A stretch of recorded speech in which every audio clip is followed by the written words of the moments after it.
Plus nanti kita ke Mesir jumpa Fir'aun. Benar, kita akan jumpa Fir'aun, bangkai Fir'aun yang Allah abadikan, Pak.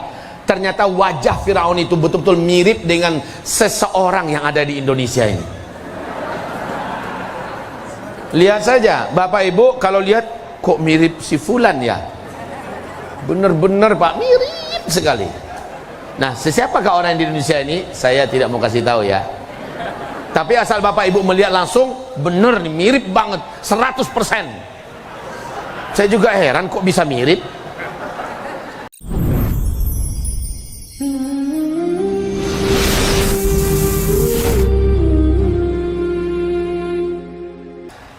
Kata Rasulullah bahwa semua kezaliman yang ada di muka bumi ini hanya Allah angkat melalui engkau. Jika engkau tidak mau kami baiat, jika engkau tidak menerima baiat kami, engkau yang tanggung semua dosa para zalimin di muka bumi ini, karena engkau menolak untuk mengangkat kezaliman itu. Maka kaum muslimin, sang calon Al-Mahdi ini faham bahwa tidak ada lagi kesempatan untuk bisa melarikan diri. Maka ketika itu dia minta izin, biarkan satu malam ini saya bermunajat kepada Allah. Para ulama dan orang-orang beriman mengepung laki-laki ini dan membiarkannya bermunajat, berdoa kepada Allah. Maka satu malam itu fa aslahahu Allahu fi lailah, Allah mengupgrade-nya dalam satu malam. Dalam satu malam Allah masukkan kepadanya kemampuan memimpin. Dalam satu malam itu Allah masukkan kepadanya kemampuan untuk perang, kemampuan untuk berpolitik, kemampuan untuk menata ekonomi dunia, kemampuan untuk segala macam yang dibutuhkan oleh pemimpin besar yang hadir untuk menyelesaikan semua kemelut dan masalah di muka bumi. Allah masukkan dalam satu malam. Fa aslahahu Allahu fi lailah. Besok paginya di waktu duha beliau pun siap untuk dibaiat. Maka dibaiatlah beliau. Pemerintah yang memimpin Mekah Madinah, yaitu pemerintah Arab Saudi, berang dan murka mendengarkan Al-Mahdi dibaiat di depan Ka'bah. Dengan cepat bala tentaranya dikerahkan untuk membunuh Al-Mahdi yang sedang dibaiat ini. Kita udah nyampe ini berita ke kita. Ustadz, apakah sampai berita Imam Mahdi itu dibaiat? Iya, sampai. Ustadz, berarti teknologi ketika itu masih ada. Entahlah. Tapi kalau munculnya setelah hantaman meteor, berarti tidak lagi teknologi. Lalu dari mana kita tahu, Ustadz? Ya gampang. Setelah Dukhan, Al-Mahdi muncul. Itu aja indikasinya, Pak. Setelah Dukhan, Al-Mahdi muncul. Jadi urutannya begitu, Pak. Nah, kaum muslimin kami muliakan, Al-Mahdi adalah fajar sadiq. Al-Mahdi adalah fajar sadiq. Al-Mahdi lah yang menghentikan semua fitnah duhaima ini.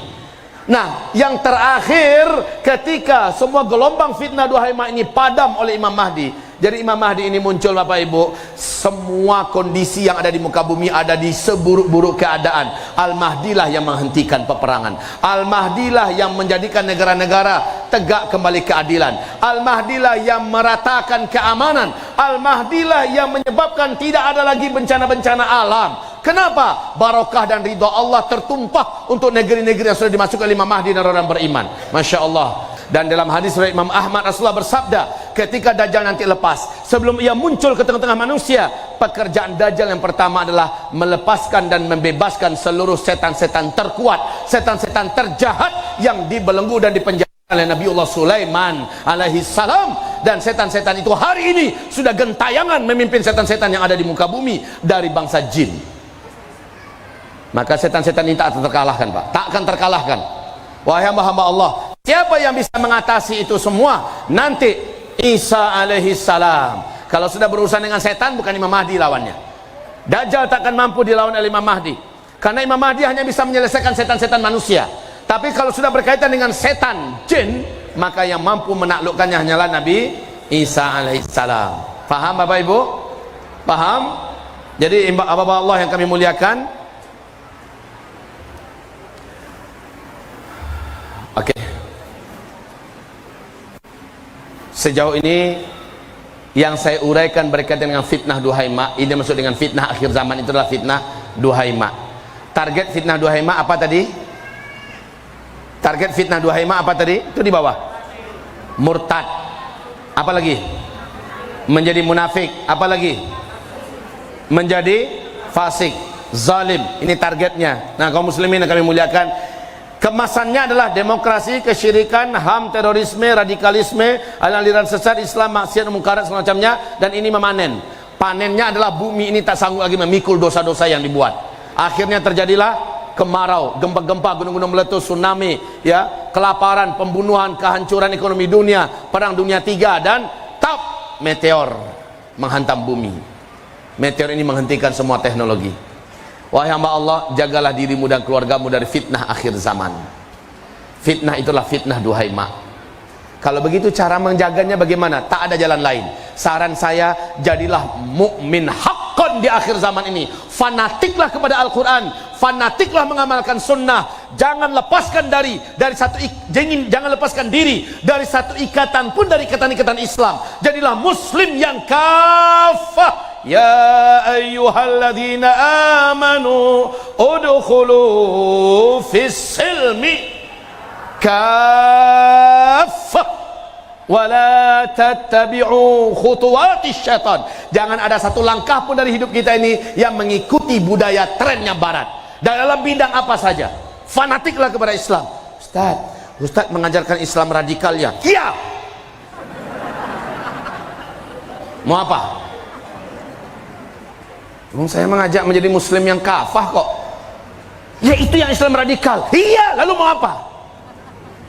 Ustaz nanti ditangkap. Saya ngajak orang menjadi muslim radikal, saya ditangkap. Semoga tidak. Gitu aja. Kalau iya gimana Ustaz? Ya sudah, tangkap aja. Ustaz nggak takut? Alah, hidup ini cuma sebentar. Hidup juga sebentar. Yang penting saya ngajak orang, ayo kaum muslimin, jadilah mukmin haqqan di akhir zaman, jadilah muslim yang kafah mengamalkan Islam, fanatiklah pada Al-Quran dan Sunnah. Anak-anak yang kita punya jangan sekolahkan kecuali di sekolah Al-Quran, di sekolah pesantren-pesantren yang mengutamakan akidah, adab, ibadah, ya, yang memang betul-betul menjaga lingkungan dan sebagainya. Masukkan anak kita ke sana. Bener ini Ustaz ini ngajarkan radikalisme. Maka bahasa saya begini aja, kalau gara-gara memeluk Islam ini secara kafah lalu kita dikatakan radikal, gara-gara ingin menjadi mukmin haqqan di mata Allah agar tidak murtad, agar tidak munafik, agar tidak menjadi orang fasik atau orang zalim, lalu kita dikatakan radikal. Oke, ikhlas saya 100%, silahkan katakan saya radikal. Oi dunia, saksikan saya radikal. Gara-gara apa? Gara-gara saya mengajak orang menjadi muslim kafah. Gara-gara saya ingin bawa orang menjadi mukmin haqqan, lalu dikatakan radikal. Orang opo-opo. Ya betul gitu Pak. Ya, nggak apa-apa, silahkan. Bapak juga harus begitu. Karena kata Rasulullah SAW, aku rindu dengan saudara-saudaraku. Nah ini yang saya mau. Saya mau, Bapak mudah-mudahan juga mau ya, ibu-ibu juga mau jadi saudara-saudara yang dirindukan Rasulullah SAW. Aku rindu dengan saudara-saudaraku. Apa kata para sahabat? Bukankah kami saudaramu ya Rasulullah? Oh bukan, kalian adalah sahabat-sahabatku, saudara-saudaraku nanti di akhir zaman. Mereka tidak pernah melihat aku, tapi mereka beriman kepadaku. Mereka pegang erat-erat pusakaku, yaitu Al-Quran dan Sunnah. Ya, mereka istiqomah, mereka sabar di atasnya. Itulah saudara-saudaraku, kata Rasulullah. Ya Zulkifli, ya Zulkifli, ikhlaskan dirimu. Wahai umat akhir zaman, ikhlaskan diri anda semua. Jadilah diri anda sebagai saudara-saudara yang dirindukan oleh Rasulullah. Mau? Allahu Akbar. Solusinya apa?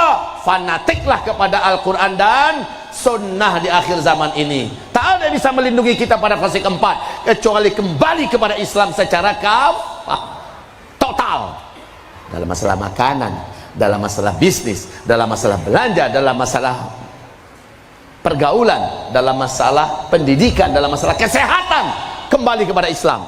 Kembali kepada Islam kaum muslimin. Kita terjaga insyaallah dari makar fitnah Duhaima, daripada makar fitnah Masih Dajjal, kaki tangan Dajjal, insyaallah taala. Demikian saran saya Pak.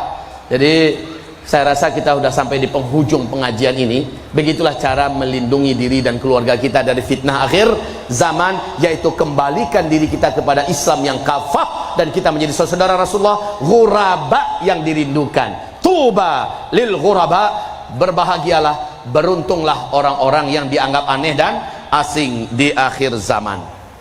Baik, Saya cukupkan sampai di sini. Katanya tadi ada ruang tanya jawab. Betul? Silakan kalau ada tanya jawab. Mungkin saya bukakan ruangan tanya jawab 20 menit dari sekarang. 20 menit dari sekarang. Setelah itu kita lakukan penggalangan dana yang kedua, dan setelah itu kita berdoa kepada Allah Subhanahu wa taala. Pertanyaan melalui tulisan lebih diutamakan daripada langsung bertanya. Ada yang mau nulis, silahkan tulis, nanti taruh ke depan. Tolong tulisannya yang besar-besar ya. Yang ditanyakan tentang akhir zaman. Jangan bertanya tentang masalah fikih. Jangan bertanya tentang masalah fikih. Ulama-ulama ahli fikih kita terlalu banyak saat ini. Silahkan bertanya kepada siapa saja.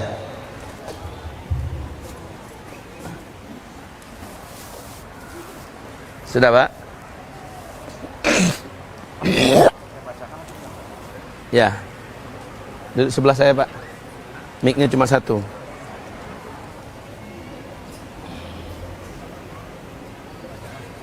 Ya, silakan. Baik, ini pertanyaan, tapi ini paham sekali. Oke. Assalamualaikum warahmatullahi wabarakatuh, Ustaz. Apa ciri-ciri Dajjal? Ini pertanyaan ketiga, itu masuk orang keempat. Apa ciri-ciri Dajjal? Yang kedua, apa bentuk Dajjal itu berupa makhluk manusia atau bentuk peraturan manusia? Apa yang harus ditetuskan orang beriman dalam menghadapi fitnah-fitnah Duhaimah? Yang keempat, apakah yang diucapkan oleh seseorang yang mengatakan atau membanding-bandingkan Nabi Muhammad dengan salah satu tokoh pahlawan? Oh, ini lagi hot ini. Oke, ini satu mungkin pertanyaan, apa ciri Dajjal? Apa bentuk Dajjal itu berupa makhluk atau manusia? Apa yang harus dilakukan orang beriman dalam menghadapi fitnah-fitnah Duhaimah? Bismillah, kaum muslimin. Nanti tolong buka YouTube ya, buka YouTube, buka Uzma Media TV Channel, Uzma Media TV Channel, Uzma Ustadz Zulkifli Muhammad Ali Media TV Channel, Uzma Media TV Channel, buka. Awali dengan beli paket, beli dulu paket. Jangan mengandalkan numpang di wifi orang terus ya.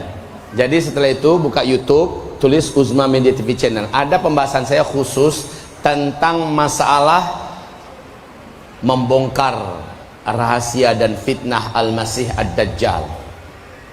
Itu kajian saya di MRBJ itu, Masjid Raya Bintaro Jaya. Saya kajikan tentang masalah Dajjal. Silakan nanti dilihat, saya uraikan dengan rinci. Jadi Dajjal ini manusia, bukan sistem.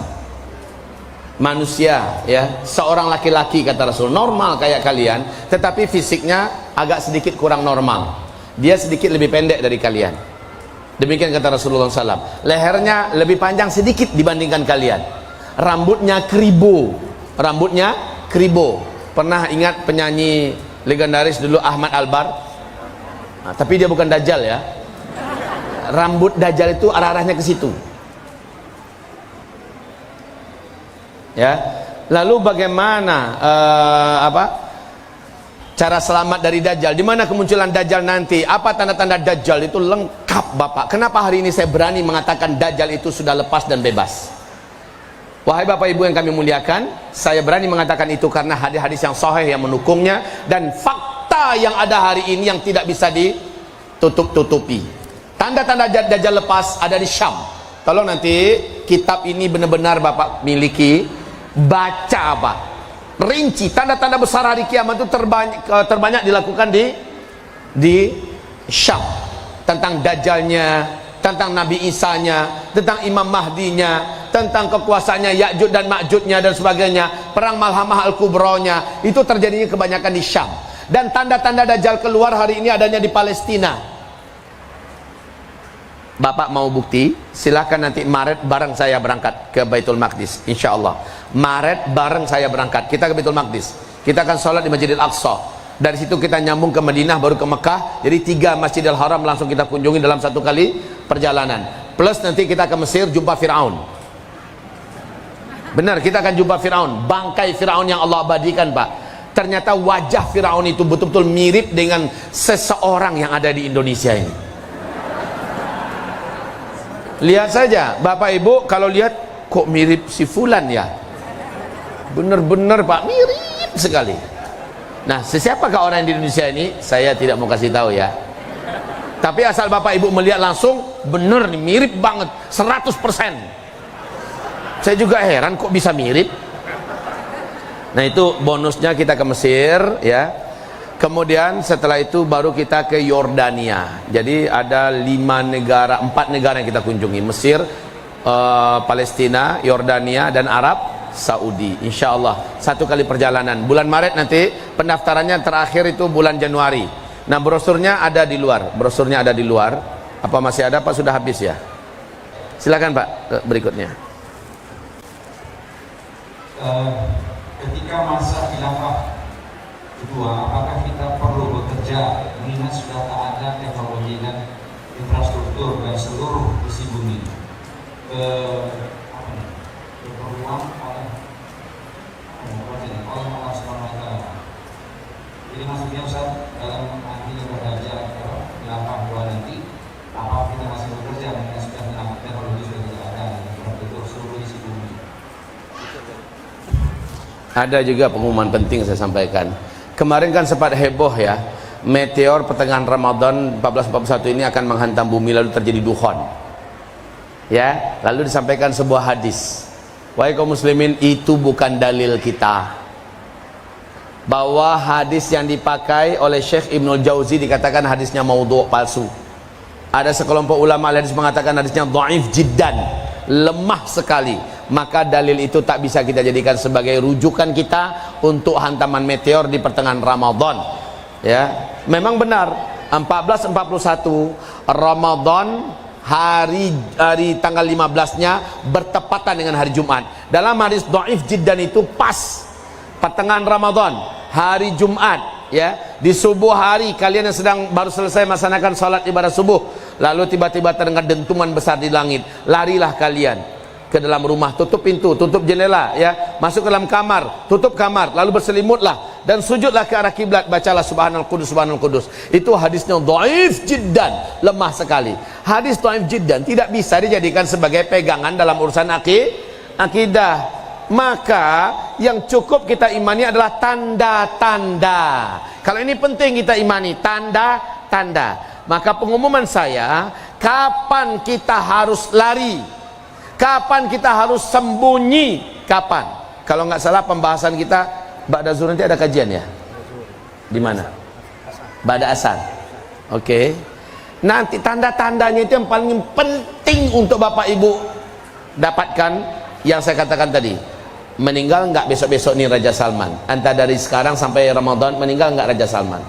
Kalau ia meninggal, yang kedua, 3 orang pangeran yang memiliki militer, memiliki tentara, memiliki senjata, memiliki harta ini kelahi tidak, yang menyebabkan Arab Saudi tidak aman. Kelahi tidak? Kalau iya, yang ketiga, gempa-gempa tidak Arab Saudi pada tahun itu? Kalau iya, berarti insya Allah pada tahun itulah Imam Mahdi keluar. Dan Imam Mahdi hanya keluar ketika puncak-puncak bencana dan petaka pembantaian perang terjadi di seluruh dunia. Maka saat itu seharusnya Bapak Ibu sudah tidak lagi tinggal di kota. Sudah tidak lagi tinggal di kota. Di mana tinggal? Di kawasan-kawasan yang jauh dari perkotaan, kawasan-kawasan yang tinggi dari laut, jauh dari gunung-gunung berapi, dari daerah-daerah perbukitan yang punya sumber-sumber mata air dengan tanah yang subur. Saya harapkan sudah pindah ke sana. Ustadz, berarti dari sekarang kita melakukan persiapan. Wajib dari sekarang, karena ini kemungkinan sangat dekat waktunya. Tapi di waktu yang sama, semua aktivitas kita di kota jangan ditinggalkan sebelum tanda nyata, yaitu beredarnya bintang berekor 3 hari berturut-turut di langit dunia. Tidak ada di antara kita manusia di bumi ini tidak menyaksikan itu. Maka seluruh kita tetap normal dulu tinggal di kota. Jalani hari-hari kita, kerjaan kita, anak-anak kita sekolah seperti biasa. Tetapi kalau sudah nampak bintang berekor beredar di langit 3 hari berturut-turut sampai 7 hari, tak ada lagi alasan, lari cepat ke daerah perbukitan yang orang-orang kita sudah punya rumah-rumah dan pemukiman di sana. Yang boleh tinggal di situ hanyalah orang beriman yang soleh-soleh, orang beriman yang taat-taat. Ya, begitu caranya. Jadi sebelum itu udah lari duluan sekarang, nggak boleh, nggak boleh.